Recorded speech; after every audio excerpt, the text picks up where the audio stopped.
అస్సలాము అలైకుం వరహ్మతుల్లాహి వబరకాతు.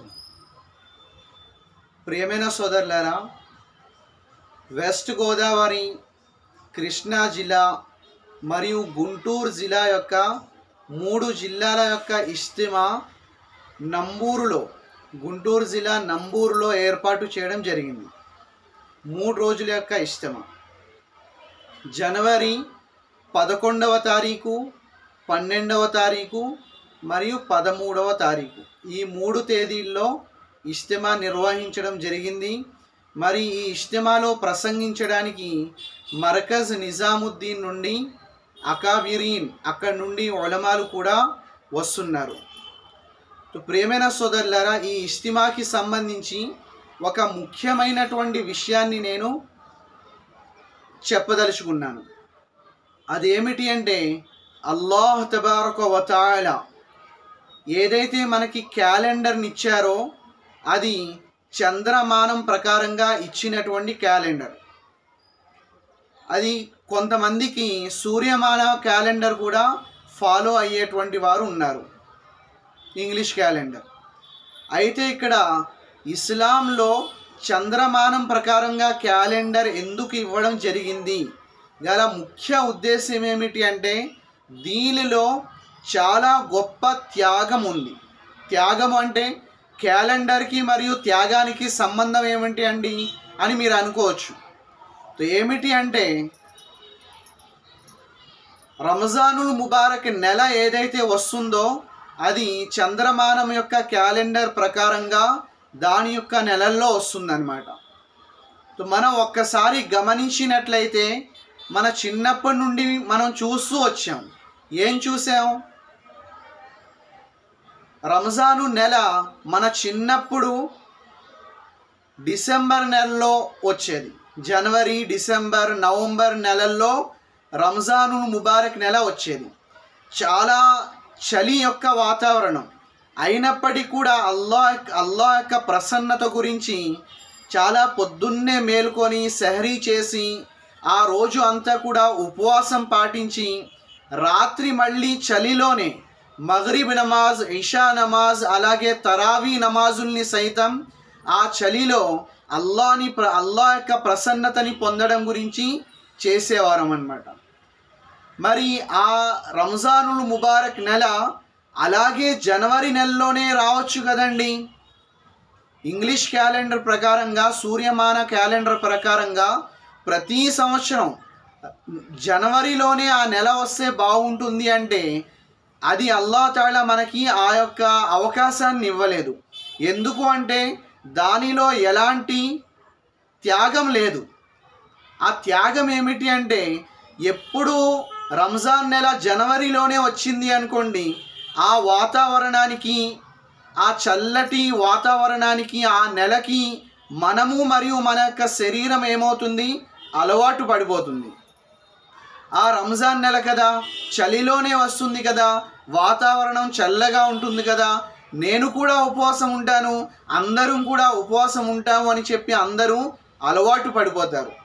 కానీ అల్లాహ్ యొక్క మర్మము ఇక్కడ ఏమిటి అంటే, ఒక్కొక్కసారి రంజానుల్ ముబారక్ నెల జనవరిలో వస్తే, డిసెంబర్, నవంబర్లో వస్తే, మరొకసారి అక్టోబర్లో, మరోసారి సెప్టెంబర్లో, మరోసారి ఆగస్టు, జూలై, జూన్ నెలలో, అంటే మంచి వర్షాకాలంలో కూడా రంజానుల్ ముబారక్ నెల రావడాన్ని మనం చూసాము. మరి వర్షాకాలంలో వాతావరణం మనకి అనుకూలంగా ఉంటుందా అంటే ఎంత మాత్రం కూడా అనుకూలంగా ఉండదు.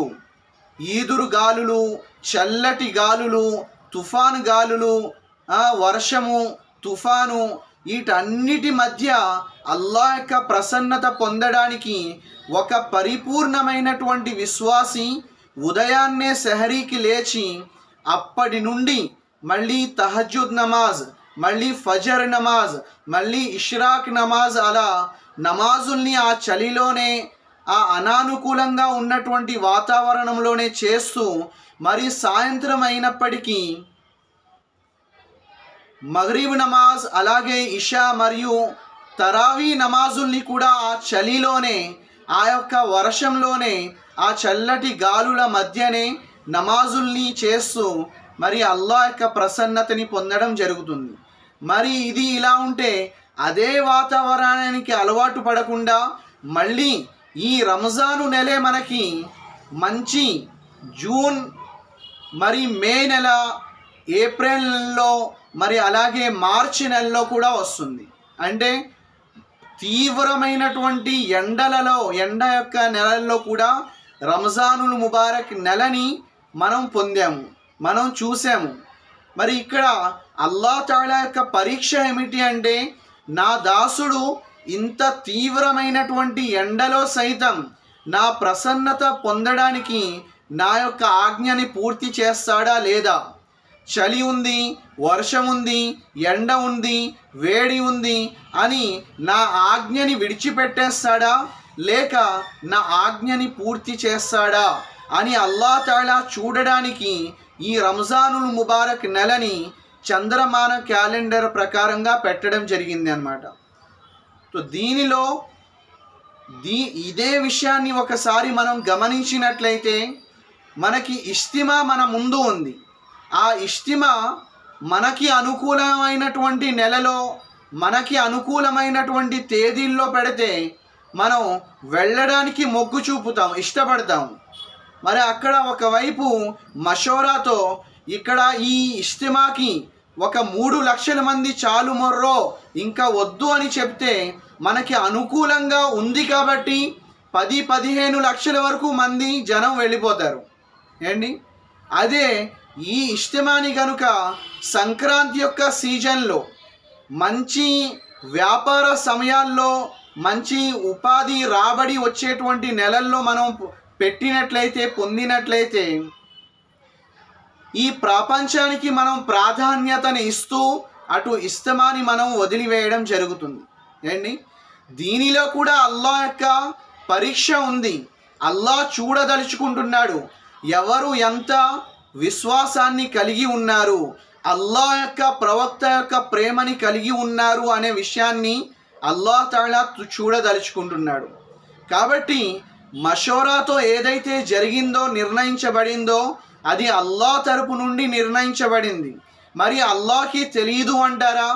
ఇది సంక్రాంతి యొక్క సీజన్, ఇది మంచి వ్యాపారాలు జరిగేటువంటి, రాబడి వచ్చేటువంటి సీజన్, ఇది నెల, ఇది ఈ తేదీల్లో ఇజ్తిమా ఉండకూడదు, ఈ తేదీల్లో ఇజ్తిమా ఉండాలి అని అల్లాహ్కి తెలీదా?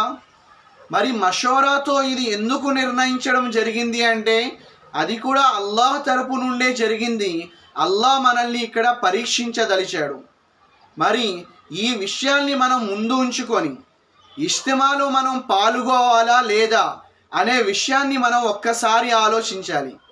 మనం ప్రపంచం యొక్క సంపాదన అంటారా, ఇవాళ కాకపోతే రేపు సంపాదించుకోవచ్చు ఏండి. వెండి బంగారాలు అంటారా, ఇవాళ కాకపోతే రేపు సంపాదించుకోవచ్చు. కానీ ఈ ఇజ్తిమా యొక్క తేదీ అనేది మళ్ళీ రాదు అన్నమాట. కాబట్టి ఇన్షాల్లా దీని గురించి అందరూ ఆలోచించండి. అలాగే ఇజ్తిమాలో పాల్గొనడానికి అందరూ కూడా కృషి చేయండి, సంకల్పం చేయండి. మన వంతు మనం ప్రయత్నం చేసినట్లయితే ఆ అల్లాహ్ తఆలా కూడా మనకి మార్గాల్ని ఏర్పరుస్తారు. దీని గురించి ఆలోచిస్తారని, మరి అందరూ ఆచరిస్తారని ఆశిస్తున్నాను. అస్సలాము అలైకుం వరహ్మతుల్లాహి వబరకాతుహు.